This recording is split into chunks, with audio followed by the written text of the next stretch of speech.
तो हम कंटिन्यू करते हैं। रेफरेंस के लिए देखो दो सेक्शन है पूरे आपके बीएनएसएस में, एक तो आपको 436, एक 437, और जो कि सीआरपीसी में आपका 395 और 396 हुआ करता था। 395 रेफरेंस सीआरपीसी में और यहाँ पर 436। तो रेफरेंस के बारे में बता दिया हमने। रेफरेंस क्या होता है?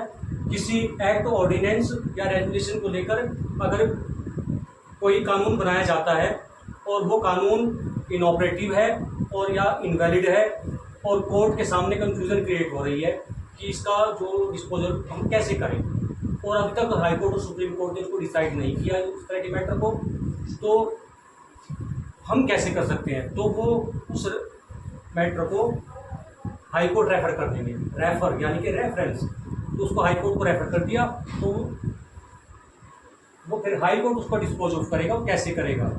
ठीक है, ये दो सेक्शन हमारे बताए गए हैं बीएनएसएस में। अब 437 जो कि 396 हुआ करता था सीआरपीसी में, अब उसी को एक्सटेंड करता है। तो ये कहता है कि disposal of case according to high court, कि जो रेफरेंस भेजा है लोअर कोर्ट ने हाई कोर्ट को, तो उसको डिस्पोज ऑफ कौन करेगा? हाई कोर्ट करेगा। तो क्या कहता है कि हाई कोर्ट में pass an order as things fit. High court ऐसा ऑर्डर पास करेगा जैसा वो ठीक समझे।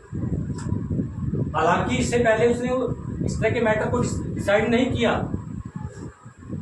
कर भी कैसे सकता था, क्योंकि कानून नया बना। अब कानून नया बना है तो वो स्टेप बाय स्टेप चलेगा।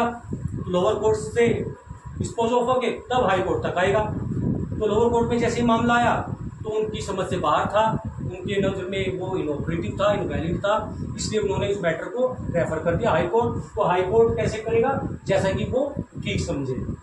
And shall cause A copy of such order, और उस ऑर्डर की कॉपी टू बी सेंट भेजेगा किसको?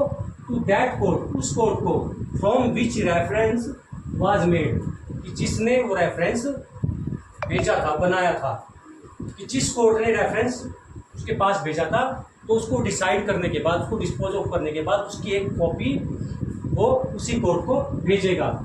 और उसमें साथ ही साथ ये चीज़ भी डिसाइड करेगा by whom the cost of such reference shall be paid, कि उस रेफरेंस के लिए जो कॉस्ट आई है उसको डिसाइड करने के लिए जो भी कॉस्ट आई है तो उसको कौन पेड करेगा? तो उसकी डायरेक्शन हाई कोर्ट देगा कि भैया किसको पे करनी होगी, इसके द्वारा पे की जाएगी। तो रेफरेंस को लेकर आपके दो कॉन्सेप्ट, दो सेक्शन है। पूरा कॉन्सेप्ट आपका दो सेक्शन को लेकर है, 436, 437 को लेकर। 436 में बताया कि रेफरेंस क्या है, और 437 में बताया गया कि रेफरेंस का जो डिस्पोज ऑफ कौन करेगा। अगर यहाँ तक कोई प्रॉब्लम है तो बताइए।